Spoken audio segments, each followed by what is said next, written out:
Este es Libre Encuentro, un programa de debate presentado por Cámara de la Libre Empresa, destinado a la discusión y análisis de los más ingentes problemas que aquejan a nuestra Guatemala.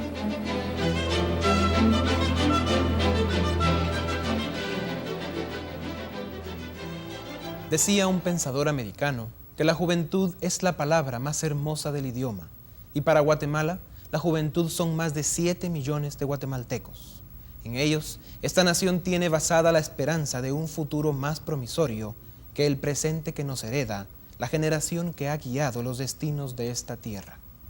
Los niños no cumplen nunca lo que prometen, los jóvenes raras veces, y si cumplen su palabra, el mundo no se la cumple a ellos. Esto lo decía Goethe y nos hizo reflexionar sobre la palabra oportunidad. ¿Qué esperanza tienen esos cientos de técnicos y profesionales que todos los años salen al mercado de trabajo a buscar una oportunidad y no la encuentran porque el país es incapaz de crecer a la velocidad que su pueblo lo necesita? ¿Y qué futuro ven esos miles de jóvenes guatemaltecos que tal vez no lograron siquiera aprender a leer y escribir?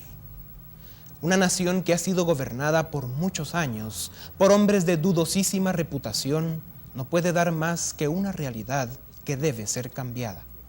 Y luego nos preguntamos, ¿por qué tanta violencia, maras, drogas y una falta preocupante de interés por el futuro de este pueblo, que es un pueblo de jóvenes que ha sido mal dirigido por algunos viejos? Después de nuestro reportaje, discutiremos la visión de una juventud minoritaria que sí se preocupa por cambiar el presente y ver con optimismo el futuro.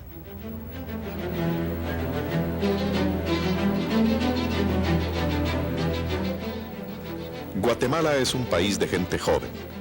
El 20% de nuestra población tiene entre 15 y 24 años de edad, según datos de un estudio elaborado por el ingeniero Jorge Arias de Blois y Aprofam.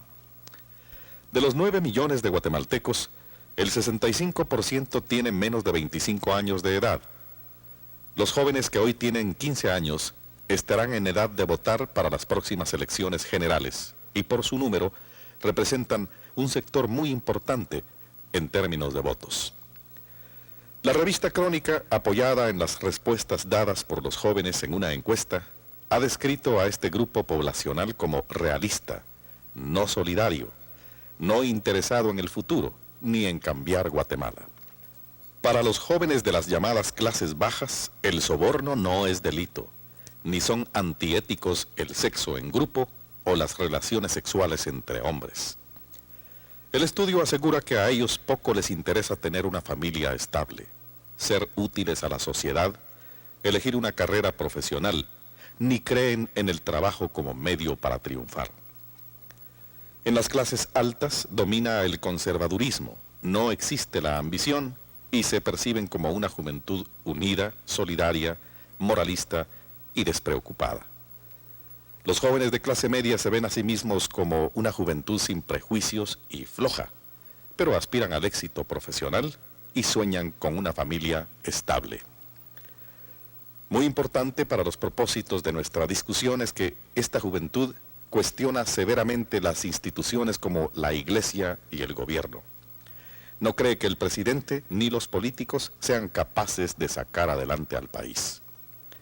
Esta juventud se muestra contradictoria de acuerdo con su estatus social o su procedencia urbana o rural. El licenciado Francisco Corado, directivo de la Sociedad para la Juventud Guatemalteca del Mañana, indicó que los jóvenes experimentan cierta frustración porque las instituciones no responden a sus expectativas. Saben que hay relaciones políticas en todas las actividades sociales como religiosas, educativas y de trabajo. En cuanto a su participación en los partidos políticos, algunos de los jóvenes con quienes trabaja la Sociedad para la Juventud del Mañana han indicado que participan para darse a conocer en actividades comunitarias, pero su principal desencanto surge porque, aunque son utilizados durante la campaña, no se les presta atención ni apoyo. El licenciado Corado explicó que a pesar de las dudas de los jóvenes con respecto a la participación partidista, ello no implica un total desacuerdo con el sistema electoral o democrático. ¿Es esta actitud justificada? Descontando las últimas décadas de gobiernos ilegítimos, de corrupción, de represión y de irresponsabilidad, la historia de la Guatemala democrática tampoco es muy halagüeña. Habría que preguntarse si la política y las administraciones políticas de los últimos 6 años han sido modelos capaces de inspirar confianza y de inducir a la juventud a participar y a trabajar dentro del sistema. El anterior gobierno inició su gestión con el entusiasmo popular de su lado, entusiasmo que con el correr de los años fue palideciendo hasta perderse en la decepción generalizada, particularmente entre los jóvenes idealistas y apasionados que confiaron en las promesas políticas del régimen. La historia del proceso electoral de 1990 está matizada de campañas negras, ataques personales y otras prácticas comunes en nuestra política electoral. En medio de la confusión electoral, resultó ganador un político hábil que hasta ahora enfrenta muchos problemas que le han resultado difíciles de resolver. A pesar de la experiencia, resulta que, como dijo Winston Churchill, la democracia es el peor de los sistemas políticos, con excepción de todos los demás. Y para que nuestra democracia pueda servir como vía para el desarrollo dentro de un marco de igualdad ante la ley y respeto a los derechos individuales, es necesaria la participación de todos los guatemaltecos y particularmente de los jóvenes. Sin embargo, conociendo la actuación de nuestros viejos políticos y de nuestras instituciones partidarias, ¿qué es lo que los jóvenes políticos pueden ofrecerle a la juventud de Guatemala? Hoy nos acompañan la señorita Roxana Caguas, directora ejecutiva de Apolo; el señor José Luis Portillo, dirigente juvenil de la Democracia Cristiana Guatemalteca; el licenciado Tomás Rodríguez, presidente fundador de Jóvenes por Guatemala; el periodista Luis Alberto Figueroa; y el licenciado Dionisio Gutiérrez, presidente de Cámara de la Libre Empresa y director de Libre Encuentro.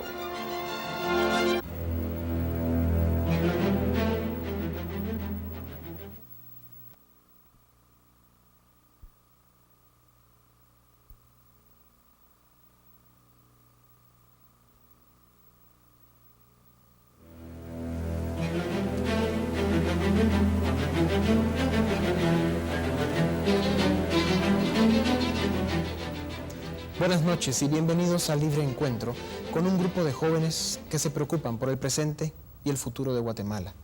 José Luis Portillo, usted es dirigente juvenil de la Democracia Cristiana y como un representante de todos esos jóvenes que forman la Democracia Cristiana, no deben de sentirse muy orgullosos por la forma en que sus viejos dirigentes dirigieron este país durante 5 años. ¿Qué nos puede decir? Yo creo que es cuestión de puntos de vista, por una parte, y por otro creo que no debemos generalizar ante una institución cuando muchas veces realmente lo que se quiere decir es algo de determinadas personas. Pero realmente fueron representantes de la Democracia Cristiana que hicieron gobierno y tal vez en ese sentido es como no debemos generalizar, no todos los que forman el partido hicieron gobierno, pero sí un grupo importante y la forma en que lo hicieron pues nos tienen hoy como estamos en buena medida. Eso no es generalizar y es específico. Guatemala está en una situación gravísima y en buena medida se debe a la causa del mal gobierno que hizo el partido que usted representa. Bueno, efectivamente sí, fueron representantes de nuestro partido uno de los que estuvieron al frente del gobierno. Sin embargo, creo que hubo logros también. No podemos solo hablar de cosas negativas y muchas cosas que hoy, si bien no funcionan, no es específicamente porque los anteriores fueron los generadores propiamente.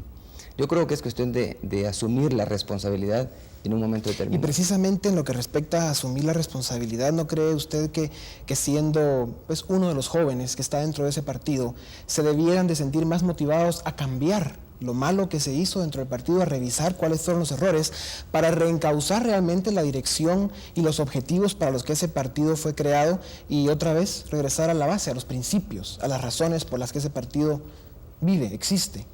O sea, no lo podríamos ver como un error el hecho de que ustedes, los jóvenes especialmente, quieran defender un pasado reciente que dejó mucho que desear.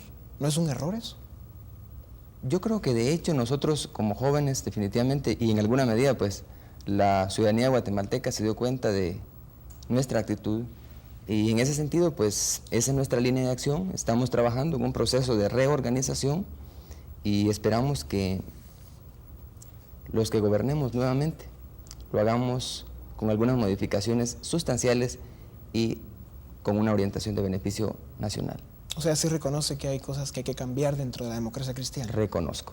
Excelente. Periodista Luis Alberto Figueroa, usted ha sido muy activo en lo que es la participación pública de estar señalando, criticando, proponiendo soluciones a muchos de los problemas guatemaltecos. Si tuviéramos que hacer un examen de conciencia de la situación actual de Guatemala en referencia a las viejas generaciones o recientes generaciones que han tenido la oportunidad de dirigir este país, no importa si son de X partido o si están en los medios de comunicación o dirigentes sindicales, etcétera, ¿cuál sería su opinión si tuviéramos que hacer ese examen de conciencia? Yo creo que si hemos de hacer un examen de conciencia debe ser dentro de un enmarcamiento de valores. Creo que a todos nos corresponde revisar cuáles son nuestros valores, qué es lo que estamos dispuestos a dar por Guatemala y dar para nosotros mismos y nuestras familias. Por ejemplo, si pensamos que vamos a confiar en un sistema democrático, si pensamos que vamos a confiar en un sistema republicano de gobierno, si confiamos en que vamos en el futuro a depositar nuestra esperanza como guatemaltecos y nuestros deseos de desarrollo como guatemaltecos en un sistema que nos permita alcanzar ese desarrollo económico y social, debemos, por una parte, fortalecer nuestras instituciones y, por otra parte, fijarnos un norte, fijarnos un horizonte y salir adelante. Cuando digo fortalecer nuestras instituciones, no digo defender como se piensa defender la democracia contra viento y marea o a pesar de sus defectos. Defender la democracia significaría hacer una revisión sobre el pasado, castigar a los culpables del desastre que vivimos y una vez establecido ese parámetro de que nadie que cometa errores o nadie que cometa malversaciones o que cometa corrupción o que cometa desgobierno, que nadie que cometa ese tipo de acciones va a ser perdonado, entonces sí podemos caminar hacia adelante. Pero debemos hacer una revisión. Usted habla realmente de un Estado de Derecho, que tal vez es una de las semillas importantísimas por medio de las cuales se construye una nación. Roxana, usted es una joven dirigente juvenil que representa a una institución que se llama Apolo, la cual lucha principalmente por la descentralización fiscal, política, etc. Cuando Luis Alberto hablaba del tema de la justicia, de la creación de un Estado de Derecho, si nosotros quisiéramos realmente reconstruir Guatemala o empezar a fundar las bases sobre las cuales tuviéramos la oportunidad realmente de desarrollar nuestro país, ¿qué pensaría usted sobre lo que Luis Alberto decía de lo importante que para crear un Estado de Derecho habría que juzgar realmente a todos los que han cometido actos en contra del pueblo? En ese sentido estoy muy de acuerdo con Luis Alberto. Creo que es sumamente importante que alguien que ha cometido alguna mala acción sea juzgado. Si se le comprueba culpable, pues que cumpla su castigo, y si no se le comprueba culpable, pues entonces queda libre. Sin embargo, yo creo que para darle credibilidad al ciudadano y entonces llegar realmente a tener un Estado de Derecho, se va a lograr únicamente si realmente se cumplen las leyes, y especialmente si las leyes son buenas. Y en ese sentido yo apelo a que las leyes deben ir hacia el individuo. Se debe pensar en las acciones del individuo, no pensar en la colectividad, sino pensar en que es el individuo el que está cometiendo la mala acción y no la colectividad. Entonces, hacia ese sentido iría yo en apoyo a un Estado de Derecho. Tomás, ¿no podría verse eso como un acto de venganza, como se ha dicho? ¿Que sea justicia? No necesariamente. Yo creo que es bien importante que exista responsabilidad en las acciones, así como yo soy un firme creyente en la libertad. Creo que toda libertad debe ir acompañada de una responsabilidad, y si alguien ha cometido un delito, debe juzgársele y encontrarse el culpable. Pero yo quisiera ir un poquito más allá. No creo que es suficiente ver para atrás y castigar. Yo creo que hay que ver las causas, por qué se permite que haya esos abusos de poder, por qué se permite que haya esa corrupción, que haya esas malversaciones, etc. Yo creo que es un problema del sistema. un sistema en el cual el gobierno realmente tiene demasiado poder, tiene mucho que hacer. En la medida que le quitemos poder al gobierno, se van a reducir las ocasiones para que acometan este ¿Y no se debe esto a que nosotros, la gente joven, que de hecho nosotros 5 estamos dentro del 80% de guatemaltecos que somos menores de 35 años, ¿no será que hemos sido muy pasivos, muy aguantadores, poco beligerantes, aceptamos casi cualquier cosa que nos han hecho pues, al pueblo en general en el pasado? Yo creo que sí, este aguantar de los guatemaltecos creo que en cierta medida a veces nos ha afectado, pero también debemos ser realistas, es lo que nos ha permitido seguir viviendo en el país, aguantando los problemas de apagones y siempre encontrando una forma creativa y buena de salir adelante. Creo que hay que encontrar un balance, no creo que la rebeldía o el pelearse de por sí sea bueno, hay que tener siempre un objetivo, y si ese objetivo es mejorar el sistema, disminuir al gobierno, de volver al gobierno a que trabaje en lo que legítimamente le corresponde y dejar que los guatemaltecos jóvenes o ya no tan jóvenes puedan trabajar y desarrollarse, vamos a ir en buen camino. Cuando hablamos de oportunidades, por favor.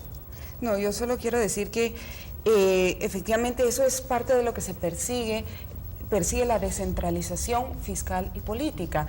Actualmente el gobierno tiene tantas atribuciones que él solo no puede dar solución a las 1000 necesidades que hay en el país, y es básicamente porque el gobierno central no confía en el individuo como una persona capaz de llegar en un momento dado a solucionar sus propios problemas. Entonces uno como joven, si supuestamente el gobierno le va a resolver a uno las cosas, pues uno no busca resolverlas. Entonces ahí ya no hay responsabilidad de mi parte, sino que yo espero que papá gobierno siempre esté resolviéndome las cosas. Entonces, eso es lo que ha hecho que la juventud, en todo caso, esté hacia una actitud negativa hacia el día de mañana, pues. Y entonces eso es lo que hay que cambiar. Hay que demostrar que el gobierno tiene atribuciones específicas y que uno como individuo puede resolver todos los problemas si se le da la oportunidad, que hasta el momento no se le ha dado. Yo creo que como jóvenes tenemos ahora una oportunidad o una ventaja que no tenía la juventud que tenía hace 10 o 15 años. Y es que ahora el dilema ya no es como antes, comunismo o anticomunismo. Ahora ya no estamos pensando en si el gobierno debe crecer o no debe crecer. Está de alguna manera está probado con evidencias que todos esos esquemas estatistas de los que tú hablabas y colectivistas han fracasado, han conducido a los países al fracaso.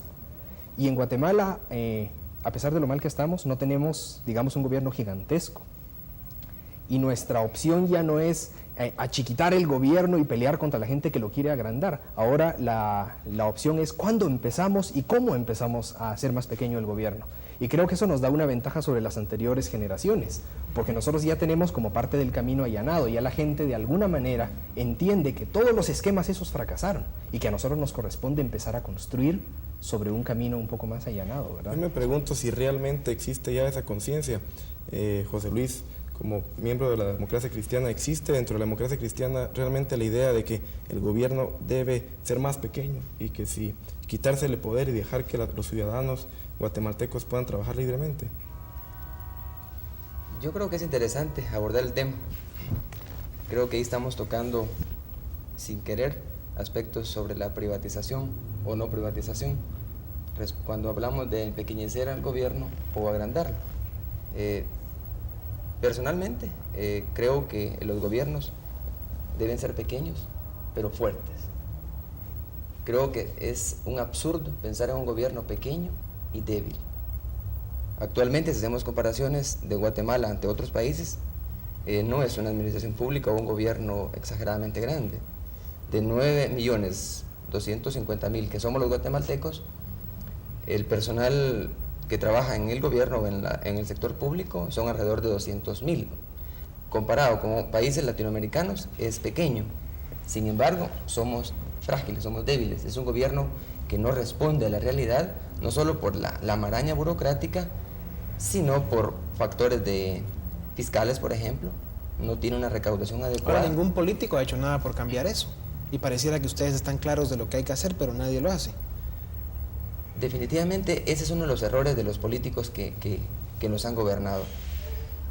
Una cosa es el discurso y otra cosa son los hechos, Las acciones. ¿verdad? Entonces, Vamos a ir a un corte comercial en este momento y vamos a regresar en unos momentos con una discusión en libre encuentro con un grupo de líderes jóvenes guatemaltecos que están tratando de cambiar nuestra realidad.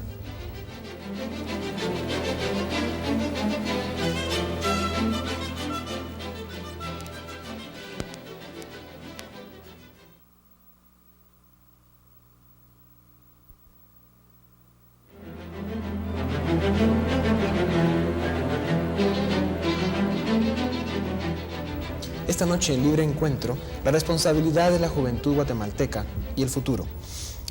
Nosotros somos jóvenes guatemaltecos, cada uno participamos en mayor o menor medida tratando de hacer cosas positivas para Guatemala. Sin embargo, muchos seguimos pensando que la juventud hace muy poco en este país. No solo los que ya estamos tratando de hacer cosas, y todavía más los que no hacen mayor cosa. Veíamos en algunos de los estudios de opinión que se han hecho que muchos jóvenes de diferentes clases económicas, empezando por la clase más alta, poco interés, flojos, usan la ley del menor esfuerzo, etc. Y cuanto más bajas, pues la opinión casi es que no importa cuánto interés o cuánto trabajen o si es ser inteligente o no es importante, porque de todos modos el triunfo o el éxito casi es imposible de alcanzar. ¿Qué podríamos hacer los jóvenes que estamos tratando de hacer algo para motivar, para instar a toda esa juventud guatemalteca a que reaccione y que se ponga realmente a tomar ese liderazgo que este país necesita para ser cambiado? Yo quisiera opinar en eso. Creo que se está haciendo mención al estudio de Crónica y que se mencionó en el reportaje inicial. Hay una diferencia. Ese reportaje es de jóvenes de 24 años, de 15 a 24 años. Creo que cabal ahí se cortó con un grupo de jóvenes, la generación nuestra, yo diría los que estamos entre 24 y 30, 32 años. Nos tocó vivir un periodo en nuestra juventud, adolescencia, de 15, 16 años, de mucho conflicto y de mucho problema.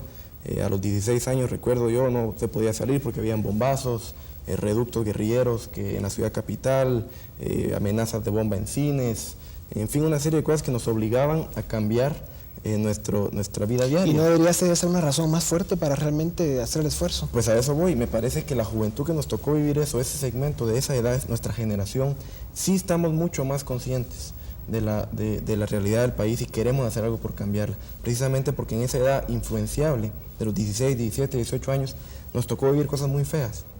Creo que la juventud del estudio en mención ya vivió otra época. Ya no le tocó vivir bombazos, o por lo menos no en el mismo nivel en el cual nos tocó vivir a nosotros, y creo que sí hay una marcada diferencia, es una opinión personal, entre los que estamos en el rango de los 24 a los 32, 35 años y los que están entre los 15 y los 24. Creo que hay una diferencia generacional debido a lo que se vivió en la adolescencia. Yo solo quiero regresar a la pregunta. Yo creo que nosotros, como jóvenes, la única manera que vamos a incentivar a otros jóvenes es haciendo nosotros como jóvenes determinadas acciones que los incentiven a ellos. Pero eso es muy poco en relación a todo lo que falta por hacer.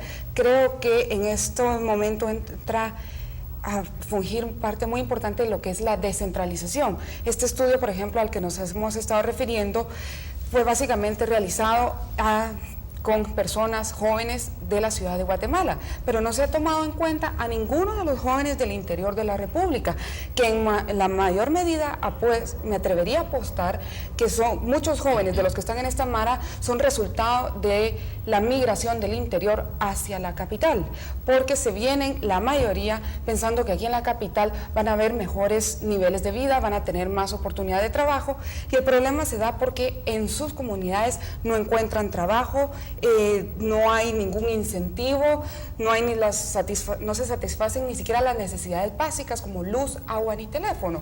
Entonces eso, quiera que no, a la hora de, en un momento dado, en comparar países desarrollados con los nuestros, no hay ningún incentivo para trabajar, para buscar empleo. Sí, especialmente ni siquiera se les da la oportunidad, porque el gobierno central ha acaparado de tal forma toda la actividad económica, productiva, de seguridad, etcétera, que en el interior del país la gente, vuelvo otra vez, espera todo de papá gobierno. Uno no es un individuo responsable.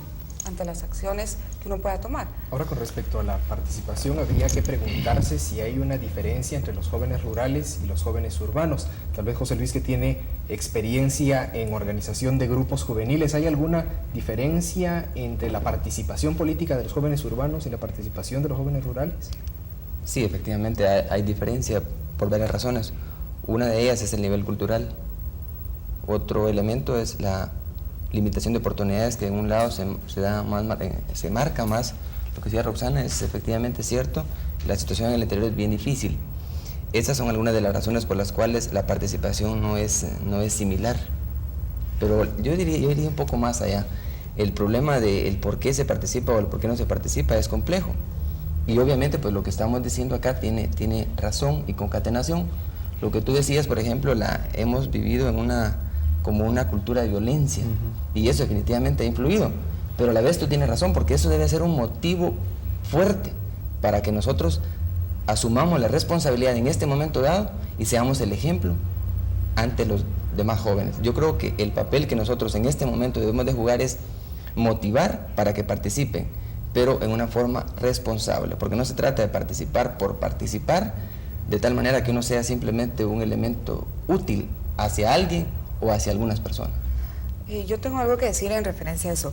Tú te refieres a que debemos motivar a los demás jóvenes y que debemos motivarlos a que participen en política, que debemos de dar nosotros el buen ejemplo.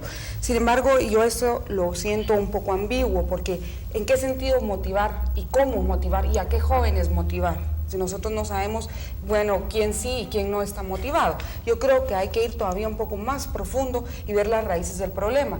Y yo creo que en ese sentido el problema es económico. Yo no puedo pensar que voy a participar en política si antes no tengo ni pan para darle a mis hijos. Entonces tengo que primero tener satisfechas mis necesidades básicas y las de mi familia, para entonces ya posteriormente participar en la solución de ya los problemas un poco a nivel más grande. Entonces, yendo al nivel ya, al problema, a la raíz del problema, que es lo económico, yo creo que para dar solución y que los jóvenes de las comunidades del interior del país empiecen a participar en política, lo que se debe hacer es mejorar la economía del interior, y eso se va a hacer dejando la riqueza que se genera en el interior del país ahí donde se genera, y no que se venga aquí a un fondo común y que del fondo común se va. Ahora, todo esto necesita de un liderazgo fundamental que en principio debiera de venir del gobierno. Y uno de los problemas gravísimos que hemos tenido es de que siempre en la dirigencia de esta nación pues ha habido eso, incapaces, un montón de señores que les queda la camisa grande y que son incapaces de gobernar y dirigir este país por el sendero del camino que dé esas oportunidades que Roxana hablaba. Y entonces la pregunta pues tiene que regresar a las bases. ¿Qué hacemos para poder cambiar ese liderazgo, ese estilo, esa forma de gobierno que ha tenido Guatemala por tantos años, y que es una de las razones principales por las que Guatemala está como está? También en el sector político partidista pues hay gravísimos problemas. En el sector empresarial, por ejemplo, los jóvenes empresarios también tienen que venir a cambiar mucho de lo que los viejos empresarios han hecho mal en este país. O sea, es como un cambio de actitud lo que este país necesita, y solo con ese cambio de actitud vamos a poder cambiar lo que decíamos al principio, el sistema. ¿Qué quiere decir el sistema? Correcto, eso quisiera expandir un poquito en eso, porque creo que es importante. Siempre hablamos de participación, que debemos motivar a los jóvenes para que participen. Pero ¿participar en qué? En política, esto, bueno, ¿y en qué consiste eso? ¿Con qué fin? Ya Roxana hablaba de la descentralización, y yo quisiera volver a lo que mencionabas de cambiar un poco el sistema. Se habla de que gente incapaz nos ha gobernado y que gente poco apta o cualificada para un específico ministerio. Yo también quisiera hacer notar que a veces ha habido gente muy capaz que no ha podido hacer nada por el mismo sistema, porque esperamos mucho del gobierno, y creo que ya es hora de que empecemos a darnos cuenta que no es el gobierno el que nos tiene que dar las cosas, sino que somos nosotros, los guatemaltecos, los que tenemos que ir marcando la pauta. Es cierto, se necesita un liderazgo, y creo que en el actual gobierno existe un poco de esa falta de voluntad política para llevarnos a este camino de reducción del gobierno. La responsabilidad del gobierno debe ser crear el marco del sistema. Estoy de acuerdo, sí. O sea, fijar las reglas del juego. Eso quiere decir una constitución clara, respetable, respetada por todos, que tenga leyes estables, que esté muy bien definida, que todo el mundo la conozca, y que realmente pues de eso, un ambiente estable, el marco del sistema. Pero ¿qué es el sistema? Hablemos un poco más de eso. Bueno, yo diría que, un marco estable, eso puede tomarse de diversos puntos de vista. Por ejemplo, ahorita yo diría que el marco es estable. Tenemos una constitución, las leyes están plasmadas, tenemos diversos códigos y demás. ¿Pero funcionan o no? No funcionan ahí. Y es regresamos otra vez al sistema, es el sistema de gobierno, las leyes, que no se ponen, las leyes aquí en Guatemala son hechas de forma y no de fondo, y no se ponen a pensar en el individuo. Yo regreso siempre al individuo, porque creo que es el individuo la razón de ser de la sociedad, pues un individuo hace la sociedad y si no, no. Entonces, las leyes tienen que ir dirigidas al individuo y no a la colectividad. Si se se parte desde ese punto de vista y los legisladores empiezan a trabajar en lo que es el individuo, a darle responsabilidades y derechos al individuo, ahí va a empezar a cambiar el sistema. Es lo que yo quisiera hacer un comentario al respecto. Si bien tenemos una maraña de leyes, y efectivamente hay una cantidad de leyes que son vigentes pero no positivas porque están a luz pública pero no se cumplen, eso definitivamente existe. Sin embargo, yo creo que ha sido gran parte responsabilidad de quienes nos han gobernado, en el sentido de que no asumen con seriedad el papel que deben desempeñar y llegar al fondo de las cosas, porque el problema nuestro es porque realmente no se han querido atacar las causas de la gran problemática. Por ejemplo, la problemática educativa. No se le entra a fondo a discutir. Nos alegra y a mucho buscar, escucharlo decir soluciones. que los políticos no han entrado a resolver los problemas de fondo. Vamos a ver un corte comercial en este momento y vamos a regresar con el papel y la responsabilidad de la juventud en el futuro de Guatemala.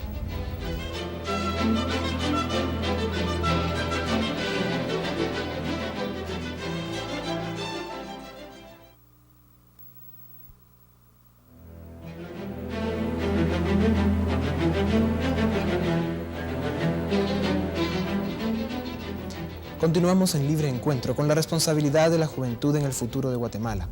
Hace un momento discutíamos el problema del sistema, que obviamente parece que hay consenso general de que debe ser cambiado, moderado, hacer lo que funcione.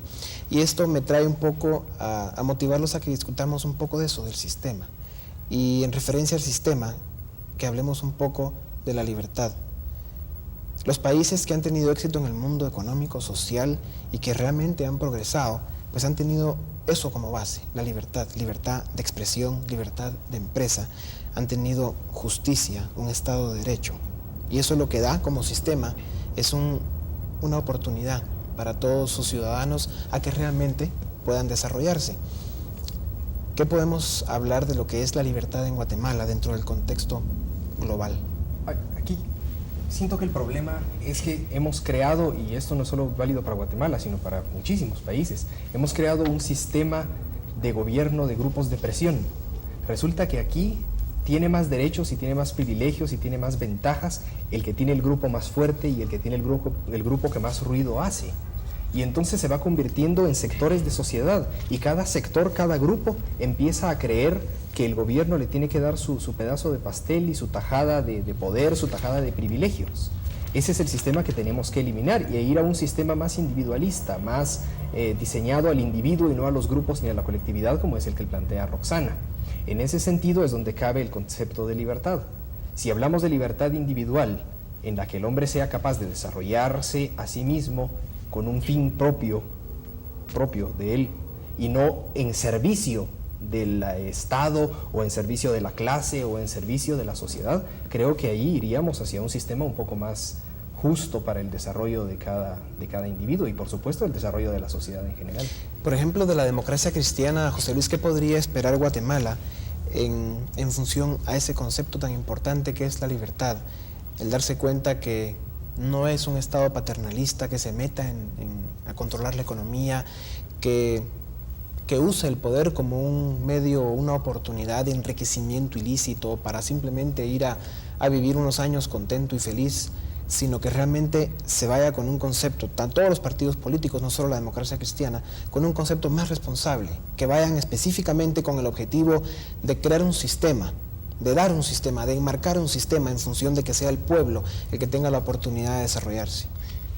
Yo creo que es cuestión de asumir responsabilidades. De nada serviría, por ejemplo, que un gobierno en un momento determinado sea responsable si el sector empresarial le da la espalda. De nada serviría que el sector empresarial le actúe a favor de una acción de gobierno si el gobierno no aprovecha la oportunidad. Entonces yo diría que es cuestión de responsabilidad. A nivel de partido, en cuanto a principios estamos bien claros. Sin embargo, a veces pues es natural que existen diversas formas de pensamiento y en ocasiones pues las cosas no salen como se desean. Pero hablando de libertad, es un concepto tan relativo, especialmente en nuestro país. Por ejemplo, podemos decir que tenemos libertad de expresión o de locomoción, pero ¿qué sucede si no tenemos la capacidad económica o financiera para movilizarnos? Entonces, la libertad tiene su límite.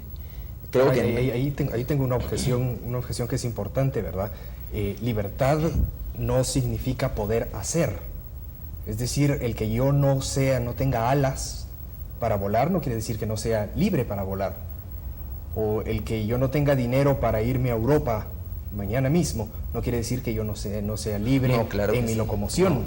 Ahí no hay relatividad de libertad, porque si no, entonces definitivamente que no seríamos libres ni para volar, ni para nadar como peces, ni para ir a Europa, ni muchas otras cosas, ¿verdad? No podemos confundir libertad con capacidad de hacer, porque entonces estamos perdidos, no hablamos de libertad sino de otra cosa. Contradigo, no estoy de acuerdo con tu punto de vista y defiendo la relatividad en ese sentido, porque definitivamente cuando hablamos de relatividad vamos a caer al esquema de distribución de la riqueza, por ejemplo.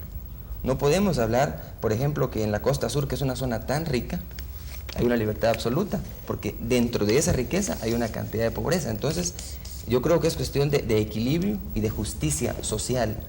De lo contrario, confundir relatividad con capacidad, definitivamente hablamos de dos conceptos totalmente diferentes. Yo quiero decir algo en referencia a eso, ya que es Guatemala, la costa sur es un ejemplo muy claro. Tú, Luis, dices que la costa sur es muy rica, sin embargo ahí hay gente muy pobre. Entonces yo vengo otra vez al punto de que el problema es económico. Si no se deja la riqueza que se crea, ¿qué pasa con toda la riqueza que se genera en la costa sur? La mayoría se viene al gobierno central sobre pretexto para redistribuirla. La pregunta es si le llega de nuevo a esa gente que es la más necesitada. Hemos visto pues, en la realidad que eso es imposible, eso no se da. Entonces lo que hay que hacer es dejar la riqueza que se genera en esos lugares. Si en la costa sur se genera riqueza, pues que se genere ahí. Entonces, habiendo riqueza, va a haber mejores niveles de vida. Entonces eso es la economía. Entonces, pero lo que se debe dejar también es a la gente la libertad de hacer. Si alguien quiere poner un rastro, pues que lo ponga. Si alguien quiere poner una barbería, que no tenga problemas en ponerla. Eso es el meollo del asunto, esa libertad, es a lo que yo apelo. ¿Ustedes creen que sería aceptable el buscar una conclusión en lo que se refiere a la libertad para Guatemala en este sentido? Libertad desde el punto de vista que todos y cada uno de los guatemaltecos tengan las mismas oportunidades de desarrollo profesional, económico, que puedan tener la oportunidad de buscar su felicidad y que simplemente lo que existe sea un Estado de Derecho, donde la justicia sea totalmente respetada, donde la ley sea exactamente igual para todos, que no hayan privilegios, que no hayan favoritismos y que sobre todo el Estado cumpla su papel responsable de ser un árbitro que realmente mantenga ese marco creado para que el país funcione y pues que eso, deje al pueblo que trabaje, lo deje en libertad y que simplemente no nos pongamos a tratar de descubrir la pólvora, sino que sigamos los ejemplos que hay en todo el mundo. Hace poco teníamos acá algunos expertos chilenos que incluso vivieron y fueron partícipes del desarrollo económico en Chile, otros estudiosos del tema peruanos, etcétera, y ellos lo que concluían pues es eso, ¿no? Hay 25 países especialmente en el mundo que son ricos, que son desarrollados, y la única diferencia que tienen esos países respecto a los pobres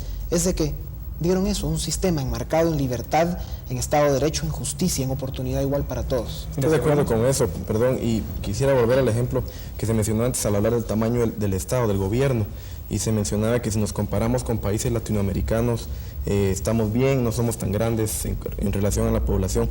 Creo que ahí radica nuestro problema. Nos comparamos siempre, entre comillas, con los malos. Nos gusta siempre encontrar a alguien que está peor que uno para sentirnos mejor. Ya el gobierno del licenciado Vinicio Cerezo acostumbraba a hacer eso para justificar el caos en que estábamos, y mencionaba que pues, habían países como Haití que estábamos peor. Creo que ahí está nuestro problema. Creo que es algo que tenemos que cambiar los jóvenes. De hecho, hoy en día, precisamente por los malos gobiernos, especialmente el pasado, estamos ya en los niveles de Haití y Bolivia, como, ¿no?, los países con un nivel de pobreza más alto y con un bajo nivel de desarrollo. Eso está en el último estudio de la OEA. Y creo que debemos buscar ejemplos, buenos ejemplos, ponernos metas altas, buscar la excelencia. Mencionando y de acuerdo con lo que había mencionado, creo que ya es tiempo de que el gobierno nos deje de decir qué hacer, cuándo hacerlo y cómo hacerlo, y que simple y sencillamente nos dé ese marco jurídico y legal para que los guatemaltecos podamos... Ahora, ustedes se dan cuenta de una cosa para tratar de profundizar en un nivel más abajo en la realidad guatemalteca. Guatemala es un país donde el 4% de la juventud entre 14 y 25 años, según uno de los estudios que hemos visto públicamente, no conoce a uno de sus progenitores, y en el peor de los casos a ninguno de los dos progenitores. O sea, es un número grandísimo de jóvenes guatemaltecos que no saben quiénes son sus padres, que andan deambulando por la calle, siendo parte de las maras, siendo instrumento de mafias, de grupos de narcotraficantes, desde el punto de vista optimista. Eso es una realidad muy grande en Guatemala. Y creo que la solución es la educación. Sin embargo, debemos enfrentarlo como un reto, como algo positivo, porque al fin de cuentas lo más valioso que tiene Guatemala son su población, los guatemaltecos. Así, de ahí seguimos hablando en términos generales. Yo lo quería traer a un nivel más específico, a nivel familia, por ejemplo. O sea, la unidad familiar que en alguna medida se ha perdido en Guatemala y que estamos a tiempo, por supuesto, a rescatarlo, y lo que peor podríamos hacer tal vez es ser una juventud pesimista o que ve el futuro oscuro. Correcto. Todo lo contrario, lo que tenemos que hacer es tomar las cosas buenas que tenemos, reconocer las malas para que no hayan falsos optimismos y empezar a trabajar por componer lo que está mal, con un objetivo muy claro. Yo creo que en muchos elementos coincidimos, como por ejemplo, coincidimos en que el gran problema es económico. Creo que en eso estamos bien claros. No necesariamente, también hay valores, hay principios, hay ideales, hay cosas que no son necesariamente materiales, que juegan un papel muy importante. Dentro de los grandes problemas, uno de ellos es el económico y es uno de los fundamentales. De acuerdo. Y otro elemento es que se necesita una reforma administrativa, pero de fondo, con seriedad. De lo contrario, yo creo que generar leyes en forma aislada... Ahora, ¿quién va a hacer esa reforma? No, y además la naturaleza de la reforma, porque podemos estar de acuerdo en que, claro, todos estamos de acuerdo que hay que hacer una reforma, pero por un lado están los que quieren reformar para hacer un Estado que sea redistribuidor de la riqueza, y por otro lado quienes pensamos que el ¿De qué Estado, riqueza? Por supuesto, primero habría que generar la riqueza, pero de cualquier manera las dos corrientes existen, quienes piensan que el Estado es el redistribuidor de la riqueza. Entonces regresamos a la pregunta. Ahí es donde está el problema, porque el acuerdo es... ¿Quiénes tienen que hacer esa reforma? Yo creo que le compete fundamentalmente dar la iniciativa al gobierno. Porque es el gobierno el representante de la población, es el gobierno... ¿Ustedes creen que el gobierno está en esa dirección de realmente buscar una reforma? ¿Qué piensan los jóvenes de eso? Yo diría que el gobierno ha tomado una actitud sumamente conservadora, que creo que el pueblo espera más de él y tiene la oportunidad aún, tiene más de 4 años y medio para hacerlo, o algo así. ¿Hacer todo lo que no hizo el gobierno anterior? No necesariamente, o sea, yo creo que no podemos vivir del pasado, creo que es importante, si bien es importante el pasado, creo que lo fundamental es el presente y el futuro. Pero solo reconociendo y aceptando los errores del pasado podemos enmendarlos para no volverlos a cometer en el futuro. Definitivamente, pero ¿qué sucede si lejos de corregir los errores del pasado caemos en lo mismo? Entonces se vuelve un círculo vicioso. Pero cuando yo me refería a reforma, uno de los elementos que deben ir en la reforma es la descentralización, y en ese sentido coincidimos. Guatemala es un país que se maneja centralizadamente. Por ejemplo, el presupuesto. ¿Quiénes elaboran el presupuesto nacional? Son técnicos muy capaces, pero que lo hacen frente a un escritorio. Y caen en manos de políticos al final. Nos queda un minuto. Quisiera un comentario de cada uno de ustedes para poder terminar este minuto con mucha dinámica. Tomás. Yo quisiera decir nuevamente que debemos ser optimistas. Vamos en buen camino, pero no es suficiente ir en buen camino. Hay que buscar la excelencia, hay que ir un paso más allá e involucrarnos en este proceso. Roxana.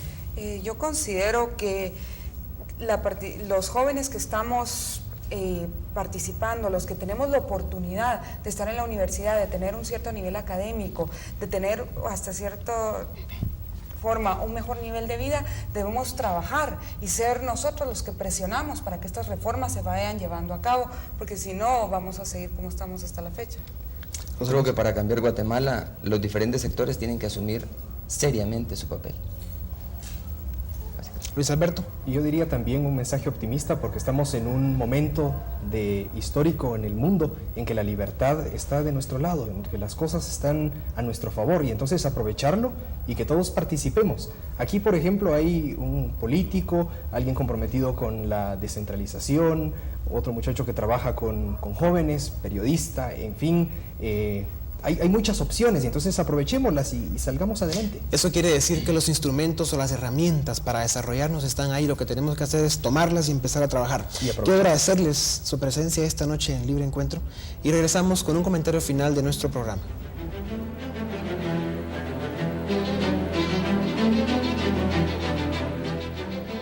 Los jóvenes de una nación son los depositarios de la posteridad, decía Disraeli, y los deseos del joven muestran las virtudes futuras del hombre, decía Cicerón. Como escuchamos esta noche, el consenso nacional de la juventud es que Guatemala debe cambiar. La juventud siempre tiene la ilusión y la esperanza de hacer realidad sus sueños de éxito, familia, riqueza, bienestar. No importa si muchos viven con apatía total o si otros están padeciendo el vicio de las drogas o involucrados en la violencia y el crimen. Cada día esos jóvenes sin interés por su país o que han caído en el mal amanecen con el alma pesada y con la esperanza de empezar una nueva vida. Pero como siempre, la oportunidad fácil no existe, pues la felicidad no se gana, se conquista. La condición fundamental es la participación de la juventud en la exigencia de sus derechos, sin olvidar que eso también conlleva obligaciones. La pregunta sigue siendo: ¿será la minoría joven que sí está haciendo algo por este país capaz de motivar y convencer a esa gran mayoría de guatemaltecos que apenas empiezan su vida de ciudadanos a que juntos formemos una nación de la cual podamos sentirnos orgullosos? Como siempre, jóvenes de Guatemala, ustedes tienen la palabra. Buenas noches y hasta nuestro próximo Libre Encuentro.